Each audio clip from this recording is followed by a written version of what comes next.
بسم الله الرحمن الرحيم الحمد لله رب العالمين والصلاة والسلام على سيدنا وحبيبنا وعظيمنا رسول الله وعلى آله وصحبه الطيبين الطاهرين. رب اشرح لي صدري ويسر لي أمري واحلل عقدة من لساني يفقه قولي لله تعالى. Okay, so we're going to start going through QaTrun-Nadaa. We're going to do whatever we need to do in English and Arabic. Not everybody here is fluent. We have varying levels of Arabic here. So we're going to have a lot of English. We'll have some Arabic too.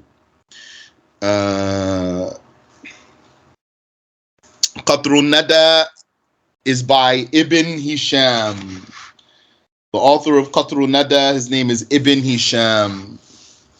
I'm going to skip all the introduction and everything. I'm going to just start immediately. But know that QaTrun-Nadaa is above Al-Ajurrumiyah. Okay? If you didn't finish Al-Ajurrumiyah, don't fear just yet. Maybe we'll get you through this, inshallah ta'ala. You have benefited. There are many people who took QaTrun-Nadaa and did not take Al-Ajurrumiyah. And they were successful. Also, Ibn Hisham has an explanation for QaTrun-Nadaa. So QaTrun-Nadaa, here's the name of the title. I'll write it out for you here. QaTrun-Nadaa.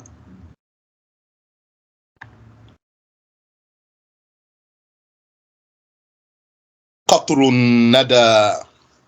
It means a drop of dew, like the stuff you see on the grass in the morning. So Ibn Hisham, he has an explanation for this QaTrun-Nadaa. QaTrun-Nadaa is just the metin. It's a very, very clever metin also. Yani, very nuanced. Yani, it has a unique style. So here, we're going to read the explanation of QaTrun-Nadaa. That means we're going to read the metin and we're going to read the sharh. Sod here, that means asl. Asl. Asl means, so the word asl, as you know, means origin. So that means the metin. He says Sod means asl, the metin. قال المؤلف رحمه الله, may Allah have mercy on him, الكلمة قول مفرد. الكلمة قول مفرد. The kalima, al-kalimatu qawlun mufrad. A kalima, a word, is qawlun mufrad. Now, he's going to define what qawl means, and he's going to define what mufrad means. And essentially, all what he's saying is a kalima is a single unit that has a meaning. Qawlun mufrad, he means a single unit for speech, for giving a meaning. Ash-sharhu, that sheen there means sharh. The explanation, تطلق الكلمة في اللغة على الجمل المفيدة. The word kalima in the language can refer to statements, complete statements. كقوله تعالى كلا إنها كلمة هو قائلها.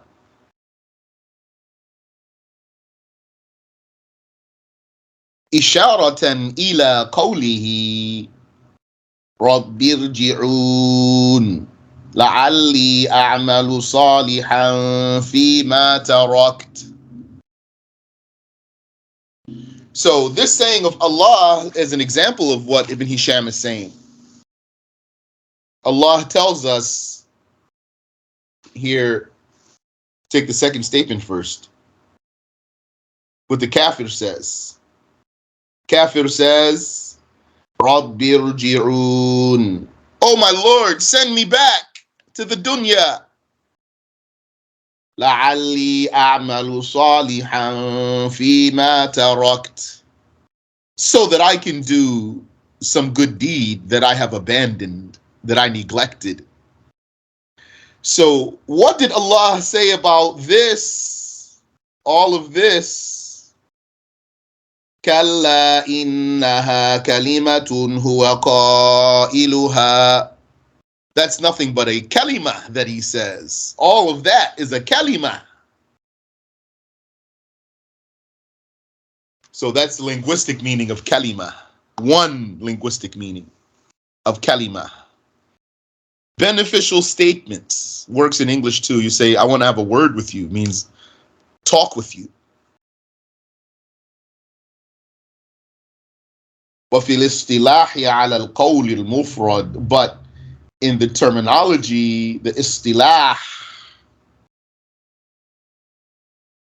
the kalima is al-qawl al-mufrad, a single unit of speech.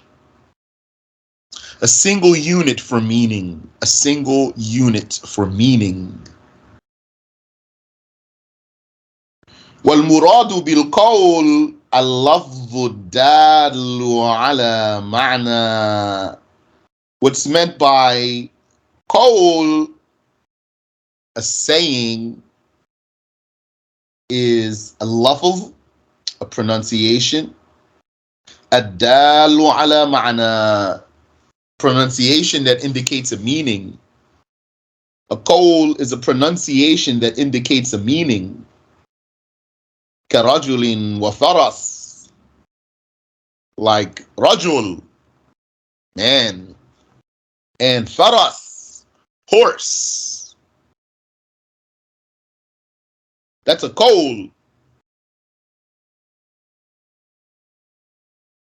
Now here you might scratch your head. Say, so qawl looks like qawl means kalima.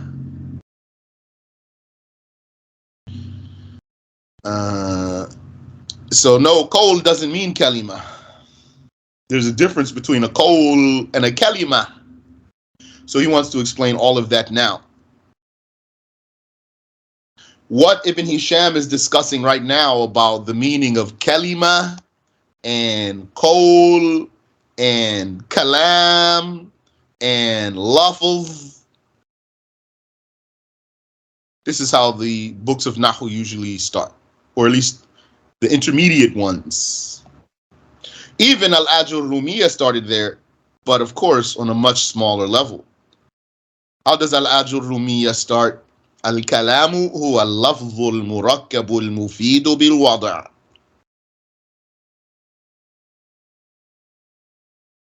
This is Ibn Hisham's introduction in that area there. So we're going to see what's the difference between a qawl and a kalima. Insha'Allah. وَالْمُرَادُ بِاللَّفْظِ, what's meant by lafz,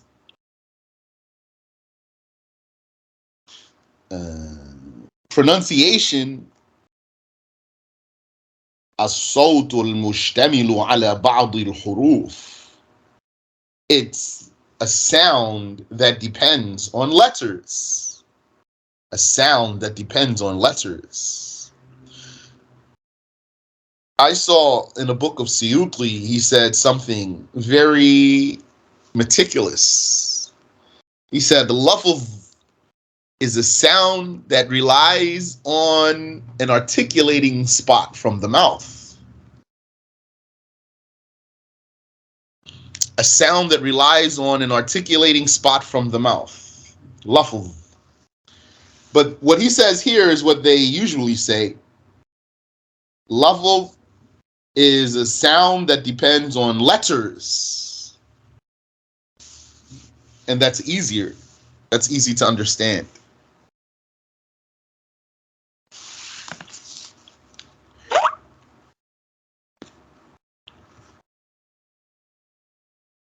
Yes, mashallah. That's one thing I really, really like about Nahu. So often I read a Nahu and then I'll say, ah, mashallah.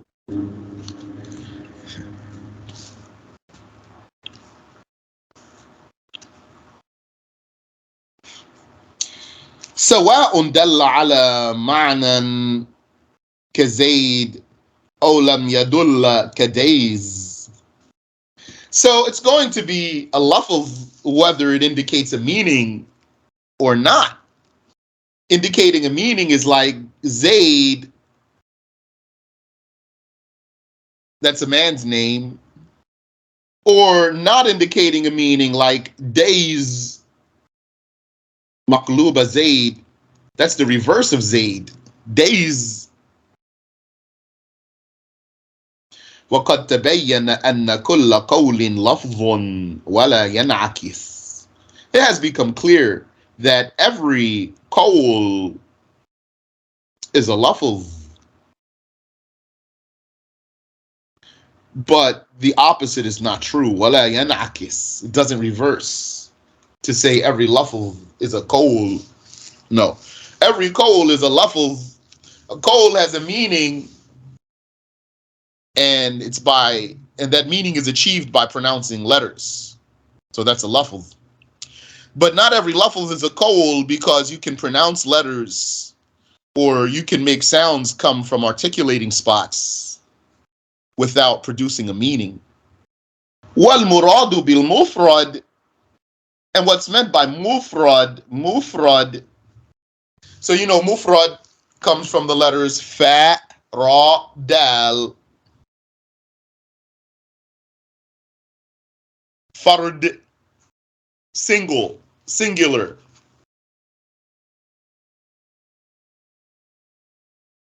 وَالْمُرَادُ بِالْمُفْرَد, what's meant by mufrad, مَا لَا يَدُلُّ جُزْءُهُ عَلَى جُزْءِ مَعْنَاهُ, is what some of it does not indicate any part of its meaning. That which no part of it contributes to any of its meaning. No piece of it contributes to the meaning. That's what's meant by mufrad. Mufrad means that which no piece of it contributes to the meaning. Because, so first let's look. وَذَلِكَ نَحْوُ زَيْد. Like Zayd, فَإِنَّ أَجْزَاءَهُ وَهِيَ الزَّايُ وَالْيَاءُ وَالدَّالُ إِذَا أُفْرِدَتْ لَا تَدُلُّ عَلَى شَيْءٍ مِمَّا يَدُلُّ هُوَ عَلَيْهِ. So take, for example, Zayd. Its parts, its pieces, meaning the letters that construct this word, which are Zay and Ya and Dal, none of these pieces contribute to the meaning that Zayd gives. Zayd is a man's name, and none of its letters contribute to any of that meaning. Rather, it's by the totality of these letters that the meaning came.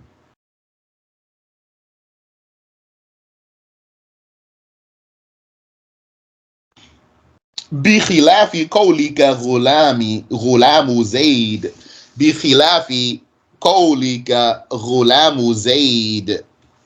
That's different from if you were to say غلام زيد فإن كل من جزئيه وهما الغلام وزيد دال على جزء معناه. Now that's different if you were to say, that's different from if you were to say Ghulamu Zaid, because each of its two pieces, which are Al-Ghulam and Zaid, they indicate a part of its meaning. So, Ghulamu Zaid, those are two words, yes, okay. But really, he's hinting at something. He's saying to you, Ghulamu Zaid is like one word. It has its meaning. It has its independent meaning. Ghulamu Zaid, that construction there, it has a meaning. It's like one word, Ghulamu Zaid. So if that were one word, then Ghulam would be a letter and Zaid would be a letter.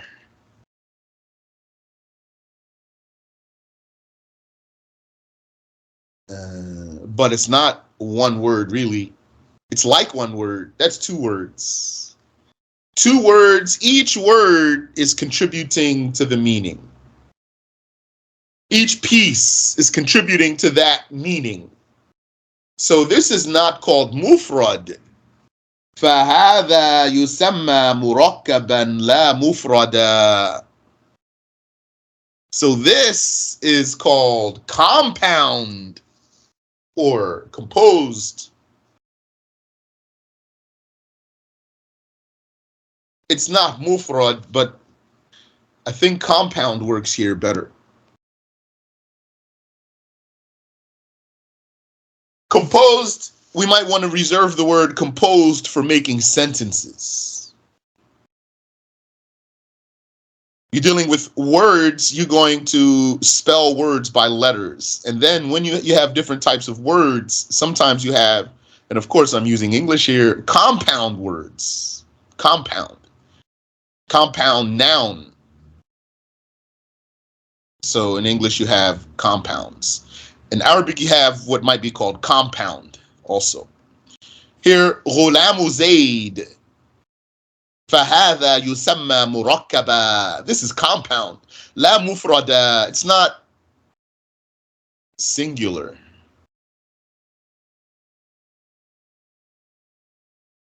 What's contrary to compound? Non-compound?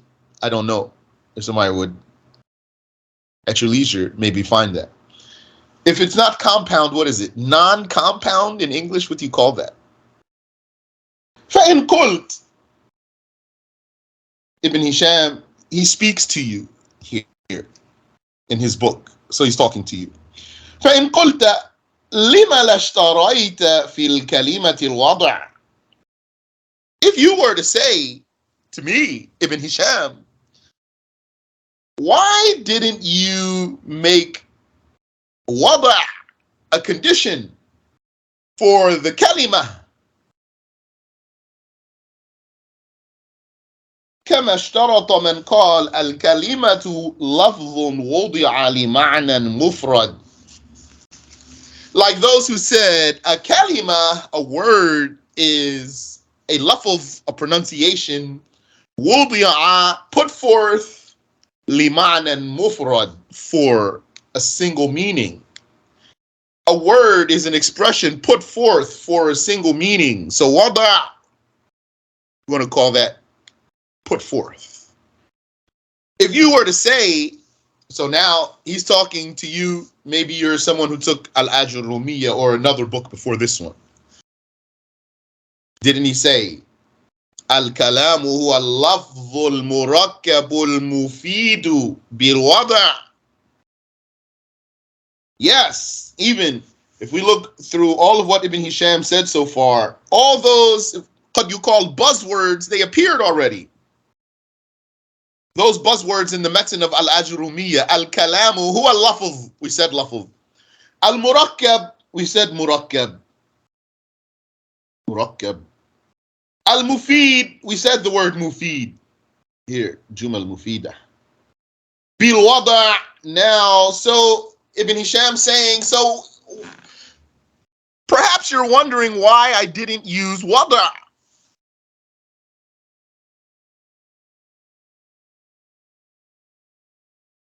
قلت إنما احتاج إلى ذلك لأخذهم اللفظ جنسا للكلمة. I say they only needed to use the word wada' for their definition because they're saying that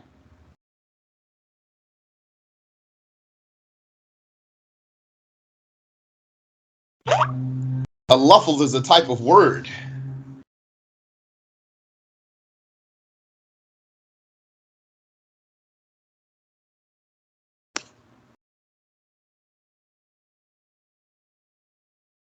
They're saying that a lafz, they're saying, they only said that, قلت, I say, إنما احتاج إلى ذلك. They needed to use the word wada' in their definition. لأخذهم اللفظ جنسا للكلمة. Because they take a lafz as a type of word.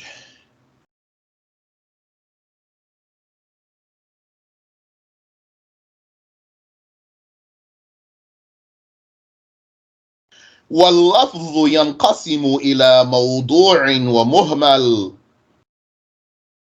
And a lafz could be either used or unused. موضوع, used. A lafz might be used. موضوع, put forth, might be something that you say. Or muhmal, or might be unused, like gibberish. That's lafz too. Baby talk, that's muhmal. فاحتاجوا إلى الاحتراز عن المهمل بذكر الوضع.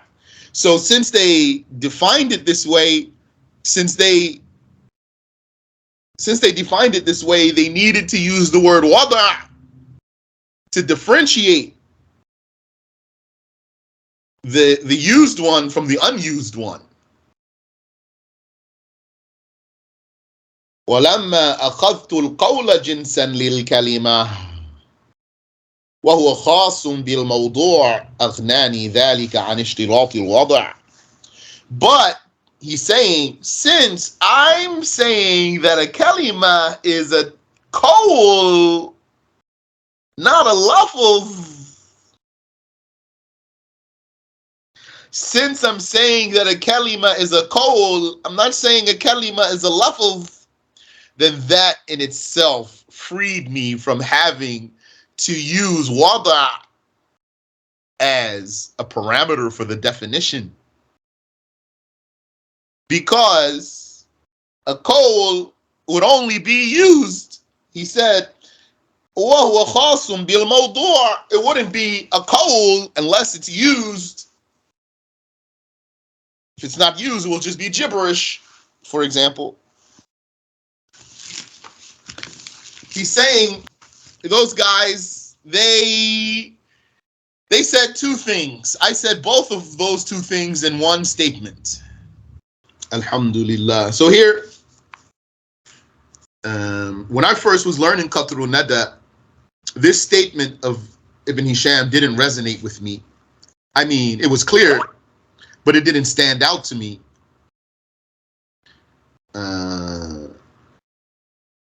But later, I understood something, which is that he's demonstrating what the muhaqqiqun do.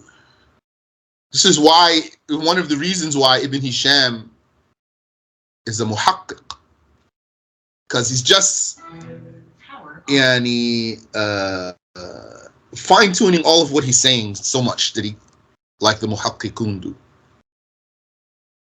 So he said, I didn't say it that way. Those guys said, they said it in two words, I said it in one word. فَإِنْ قُلْتُ فَلِمَا عَدَلْتَ عَنِ اللَّفْظِ إِلَى الْقَوْلِ. So, oh you student, if you were to ask me, Ibn Hisham, why did you choose to use the word qawl instead of the word lafz in the definition? قُلْتُ لِأَنَّ اللَّفْظَ جِنْسٌ بَعِيدٌ. I say because lafz is further لانطلاقه على المهمل والمستعمل, because this one word can be used for both what is used and what is unused. كما ذكرنا, like we said, والقول جنس قريب, and qawl is close لاختصاصه بالمستعمل, because it's specific to what's used. واستعمال الأجناس البعيدة في الحدود معيب عند أهل النظر, and using further types is dispraised according to the people of Nazar. غير مرغوب فيه, قال الشيخ. Sheikh says معيب عند أهل النظر means غير مرغوب فيه. It's not desirable to do that when you're defining things.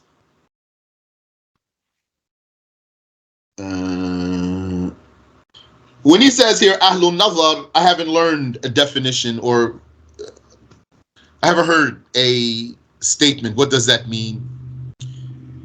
As if he means Al-Muhaqqiqun, Al-Muhaqqiqun, and Allah knows best. Al-Asl, now we're back to the text. So all what we just explained now, what did Ibn Hisham say? What was all of that explanation for? All of that was explanation for when he said, Al-Kalimatu Qawlun Mufrod. A word is a single unit for a meaning. Al-Asl, وهي اسم وفعل وحرف. وهي, and it is an ism, a fi'l, and a harf, a nominal, a verb, and a particle. Here's a question. Who will answer this question? The word hiya refers to what? What's the marji' for the word hiya? The antecedent. The kalima. So he's saying al-kalima ismun wa fi'lun wa harf. What did al-Ajurumiyya say? الكلام هو اللفظ المركب المفيد بالوضع وأقسامه ثلاثة اسم وفعل وحرف جاء لمعنى. Now, if you did take al-Ajurumiyya, then when you study Nahu, make sure you're cross-referencing, comparing their words, and any books you take. When you take your next level book, don't not open the old book again. And compare their statements so you can be familiar with how they word things. Notice the pattern, how they keep saying the same thing, and then notice where they differ also. Then you're going to find who's the muhaqqiq and who's not. Here, Ibn Hisham is saying the kalima is ism wa fi'l wa harf. And al-Ajurumiyya, he says al-kalam is ism wa fi'l wa harf. I'm not now going to say he's not a muhaqqiq, the author of Ajurumiyya. Sometimes muhaqqiq, though, might on purpose be easy. He might say words that could be criticized, but he does it on purpose, not because he's slipping.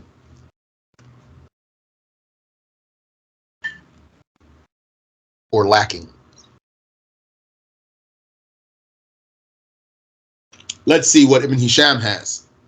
الشرح لما ذكرت حد الكلمة, when I mentioned the definition of kalima, بينت أنها جنس تحته ثلاثة أنواع. I then clarified that it's a type of thing that has three categories beneath it.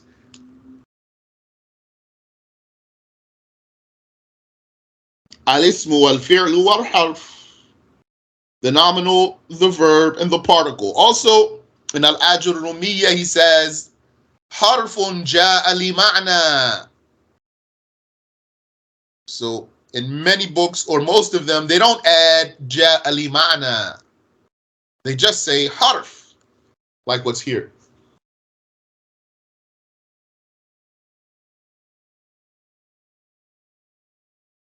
So in Al-Ajurumiyya, he did that to help you out.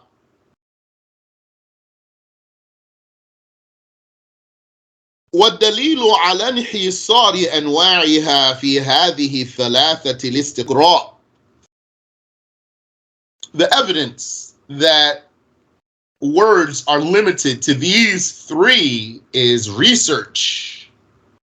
فإن علماء هذا الفن تتبعوا كلام العرب فلم يجدوا إلا ثلاثة أنواع. For indeed, the scholars of this discipline have tracked, they have fine-combed through the speech of the Arabs. تتبعوا كلام العرب, they combed through the speech of the Arabs. فلم يجدوا إلا ثلاثة أنواع. They didn't find but three types. ولو كان ثم نوع رابع لعثروا على شيء منه. Had there been a fourth type, they would have discovered it. There is some talk about a fourth type. That talk is rejected. And there are mental arguments that there are three types of words. Ibn Hisham here did not give us any rational argument. And I'm not going to now go through the rational arguments, any of them here, just to stick to the book. So he gave you what's like a documentary evidence, that they researched the language and didn't find it. But there's also mental evidence. Maybe if we take Al-Mutammimah, we'll see that, inshallah.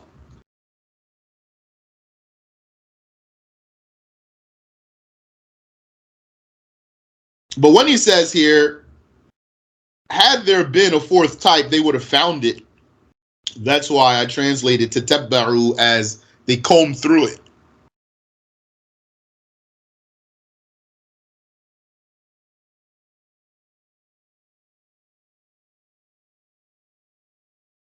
So here, Ibn Hisham is saying it's the kalima that's ism, fi'l, and harf. In Al-Ajurumiyya, he's saying it's kalam that's ism, fi'l, and harf. So this one here, that's more exact, what Ibn Hisham said. Rahimahullah.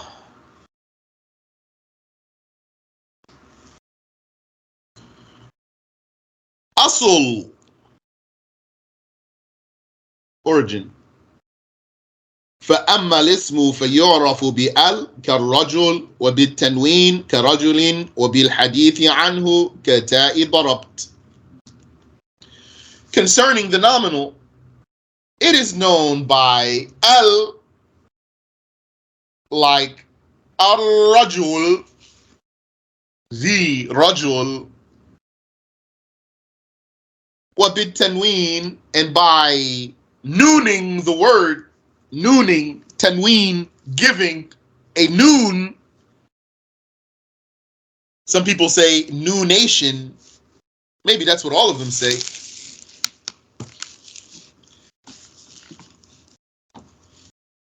That word's weird to me. I'd rather say nooning the word, giving it a noon. That's an Arabic convention in Arabic language. So that one, you can't compare it to something in English. You can compare al to something in English, which is the. And when he says, وَبِالْ حَدِيثِ عَنْهُ, and by talking about it, وَبِالْ حَدِيثِ عَنْهُ, and by talking about something, yani something being a subject. Talking about something, so whatever you're talking about is a subject. So he's saying for something to be the subject of a sentence, then وَبِالْ حَدِيثِ عَنْهُ, to talk about something. When you talk about something, this thing you're talking about, that's a noun, that's an ism. Yani, your subject, the subject of your sentence. وَبِالْحَدِيثِ عَنْهُ كَتَاءِ ضَرَبْتُ, like the ta in ضَرَبْتُ, because it means I hit. ضَرَبْتُ, I hit. So then we knew that that ta is an ism, because that's what's being talked about. That's the subject of the sentence. So that also, that has comparison in English. That's why I'm able to say subject here.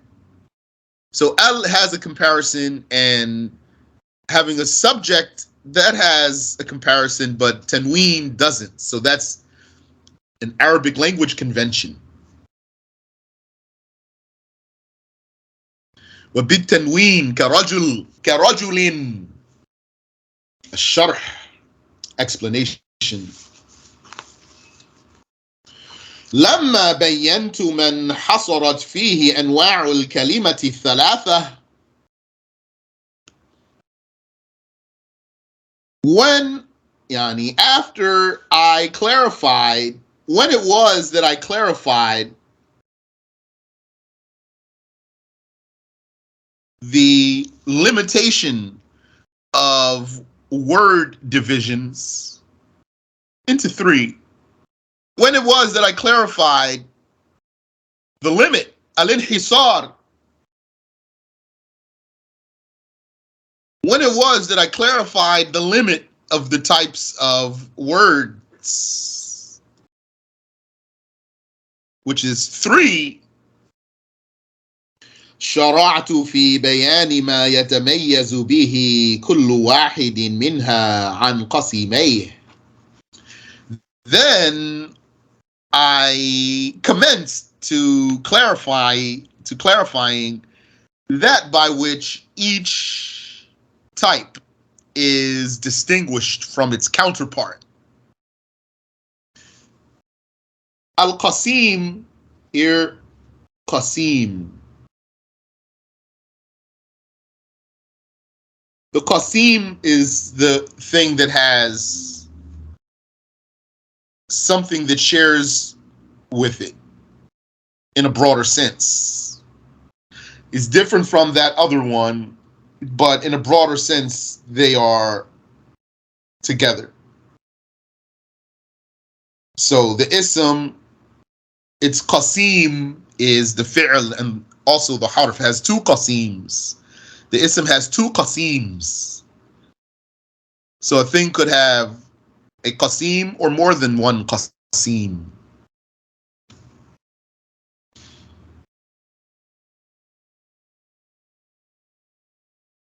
لِتَتِمَّ فَائِدَةُ مَا ذَكَرْتُ. And I did that to complete the benefit. Yani to seal the mas'ala, to finish out the mas'ala from beginning to end. فَذَكَرْتُ لِلِاسْمِ ثَلَاثَ عَلَامَاتٍ.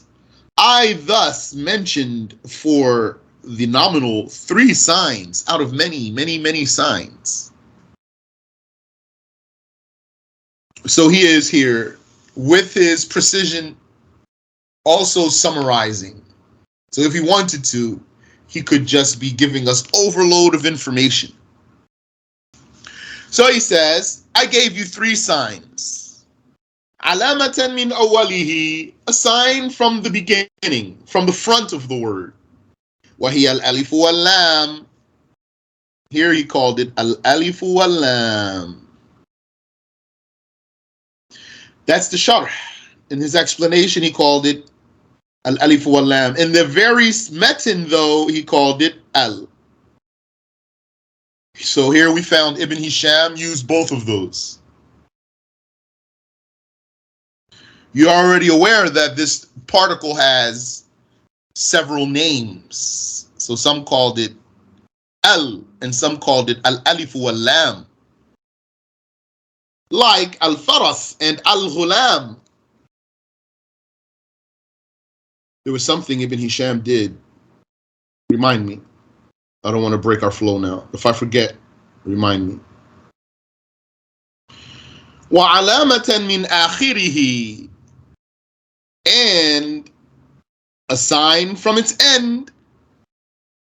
وَهِيَ tanween, which is the nooning of the nominal. وهو نون زائدة ساكنة تلحق الآخر لفظا لا خطا لغير توكيد. It is an additional noon, this tanween. It is an additional noon, devoid of a haraka, suffixed to the end of the word in vocalization, in pronunciation. It's suffixed in pronunciation, attached to the end, suffixed. لا خطًا, it's not written. لغير توكيد, and it's not for emphasis. Nahu, such as Zaydin. Zaydin, that's a man's name. ورجل وصهن وحينئذ ومسلمات. So he gave different types of tanweens here.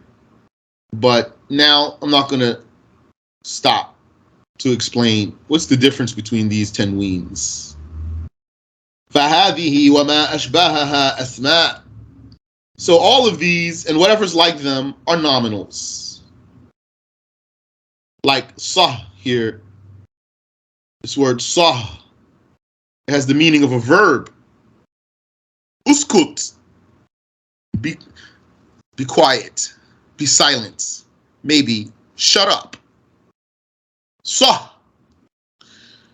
But they found it with a tanween, so then they knew it was a nominal. It's not a verb. So all of these are nominals as proven by the tanween in their end. وعلامة معنوية. And then there's an abstract sign. Yani it's one that it doesn't have a pronounced, neither a pronounced nor a written indication. Rather, it's in the meaning. When you conceived the meaning, then you knew that was a nominal.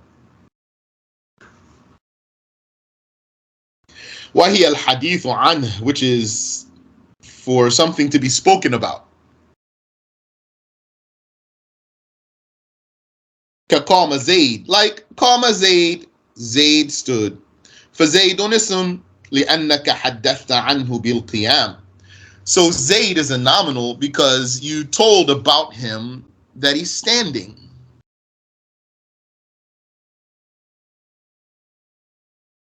وهذه العلامة أنفع العلامات المذكورة للاسم. This sign is the most telling. This is the most telling. This is the most telling sign. وهذه العلامة أنفع العلامات المذكورة للاسم. This sign is the most telling sign of an ism. وبها استدل على اسمية التاء في ضربت. By it is proven the nominalness of the ta in ضربت, being a nominal, the nominalness of the ta in ضربت. ألا ترى أنها لا تقبل ال ولا يلحقها التنوين ولا غيرهما من العلامات التي تذكر للاسم. Don't you see that this ta, it cannot have an L on the front of it, and it cannot take a tanween, and it cannot take any other sign of a nominal. سوى الحديث عنها فقط. The only sign of a nominal it can bear is the fact that it can be a subject of a sentence. Any question? So he says, Asl. origin. وَهُوَ ضَرْبَان, and it is two types. Huwa. Here the pronoun huwa goes back to what? You always have to know what your dhamir goes back to. Anytime you come across a dhamir, a pronoun, and you're not sure what it's going back to, you got to trace it back. Huwa refers to what here? The ism. Correct. Ism.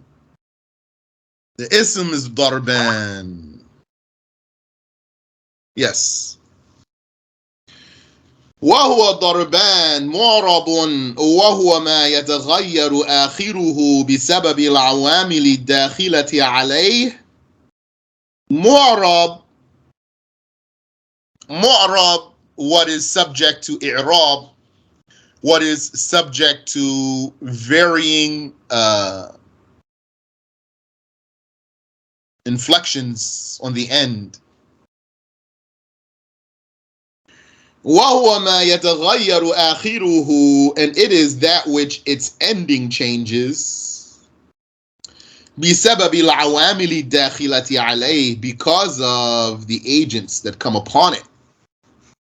Because of the agents that come upon it. It is that which its ending changes because of the agents that come upon it. So here, awamil, that's the agents, with an S, agents.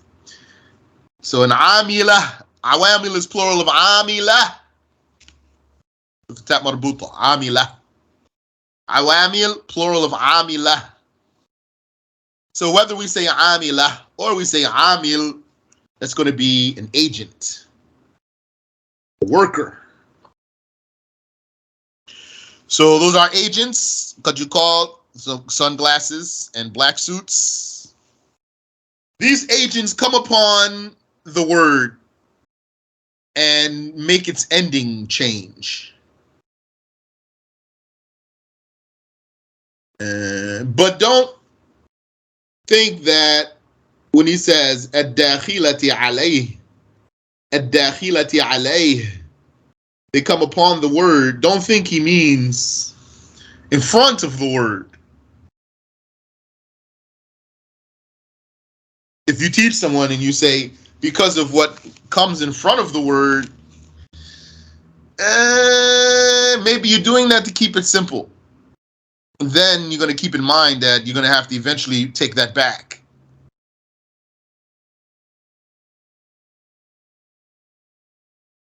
Or you say something that's correct and you're not gonna have to take it back later.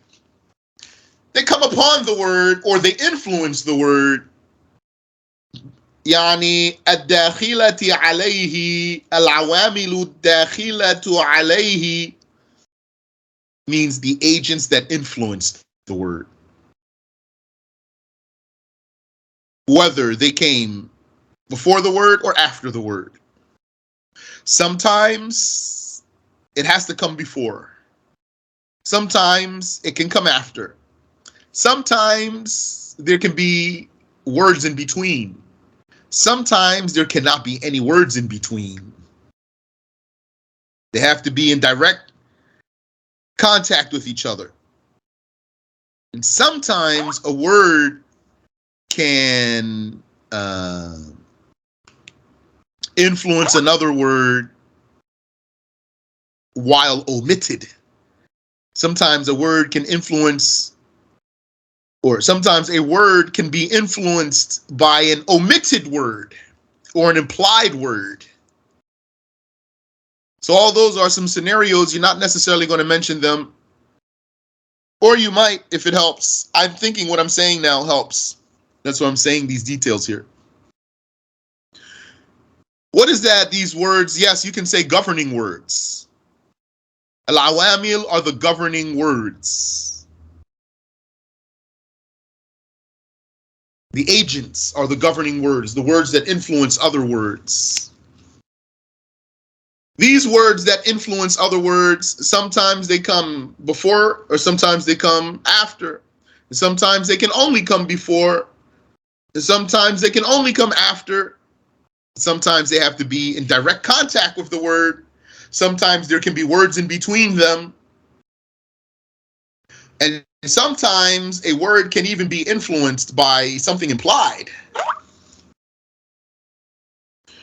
Kazaydin, like Zayd, that's an example of a mu'arab, because you say Zaydun, Zaydin, Zaydan, wa mabni. And maybe we can say cemented, mabni, cemented. Wa huwa bi khilafihi, it's what's different from that. Bi khilafihi, that's interesting. So when someone like Ibn Hisham says bi khilafihi, then you want to look into that. Because there's a difference between a khilaf and an aks, or a did. There's a difference between being different and being opposite. Wa huwa bi khilafihi is different from that. There is something there. I don't remember it now though. Wa huwa bi khilafihi ka ha'ula'i fi luzum al-kasr. Like ha'ula, sticking to a kasra, having just kasra, ha'ula. وكذلك حذامي, حذامي, sticking to a kasra. حذامي always has a kasra. هؤلاء always has a kasra. وأمسي في لغة الحجازيين. And MC, according to the dialect of the Hijazis, lugha, the dialect. Here means dialect. Sometimes lugha means a language, and sometimes lugha means a dialect, yani a sub-language. And sometimes lugha means variant, a variant. It means an alternative way to say it. You say tomato, I say tomato, as they say.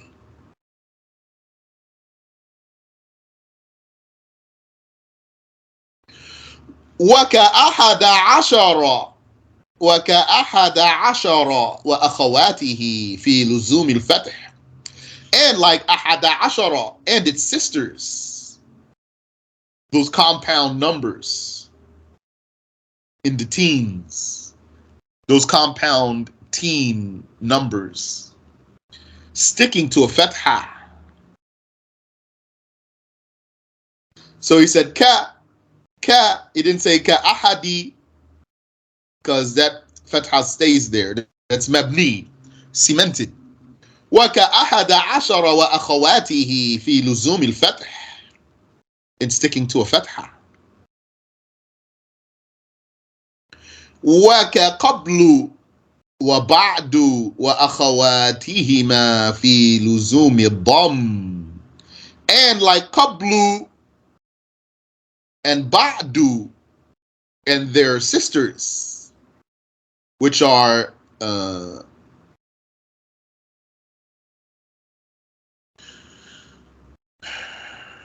their sisters, we'll come to talk about them. Qabl, which means before, ba'd, which means after. So I'm just refraining from using the word preposition, and I don't want to use other words right now and go into something on the side. So these two, like qablu and ba'du, and their sisters that are like them, in sticking to a dhamma, but not absolutely. They don't absolutely stick to a dhamma. When do they stick to a dhamma? إذا حذف المضاف إليه ونوي معناه. When you omit the mudaf ilayhi but intend it. Yani, so for example, qablu. That means when you see a dhamma there like that, that means there's a mudaf ilayhi. You're not saying it. So for example, you might say in Arabic, You might say, رأيت رأيته رأيته, I saw it or him, قبل, before. What does that mean? It's like you're saying قبل ذلك, before that. قبل ذلك. Then if that مضاف إليه was there, you would have put فتحة. So you would have said رأيته قبل ذلك, before that. But when you omit this مضاف إليه, but you still mean it, you're just not saying it, then that makes this become mabni. So then you're going to say رأيته قبل.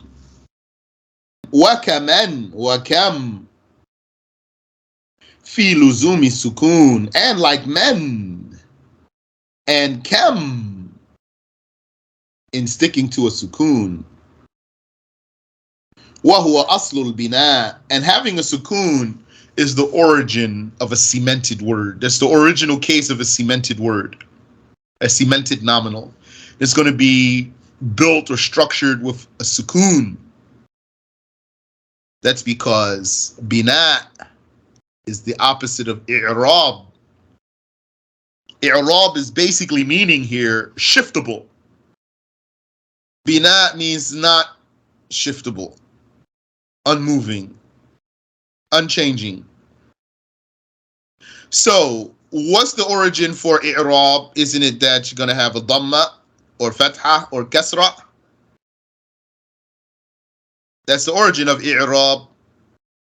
The dhamma for rafa', fatha for nasb, kasra for jar. So the origin of i'rab is a haraka when the word's changing at the end. Then the origin of bina should be then to have a sukun, since they're opposites. But it's not always going to have sukun.